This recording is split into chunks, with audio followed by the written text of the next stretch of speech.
हो ओना कहल जाइ छै जे बेटा बेटी बराबर छै।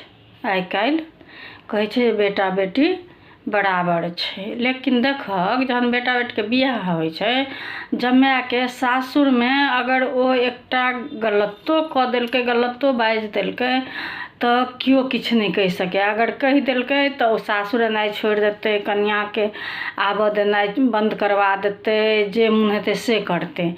लेकिन वएह लड़कीके देखहक जे जखन बियाह भऽ कऽ जाइ छै तऽ रोज तरह तरहके ताना मारल जाइ छै जे माय ई नहि सिखेलकै तऽ माय ओ नहि सिखेलकै, तऽ ई नहि अबै छै तऽ ओ नहि अबै छै, एना करै छै तऽ ओना करै छै।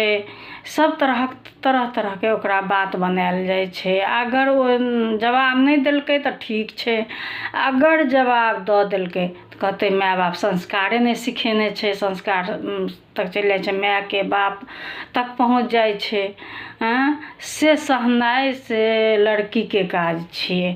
तहन कह जे ई केना ठीक भेलै।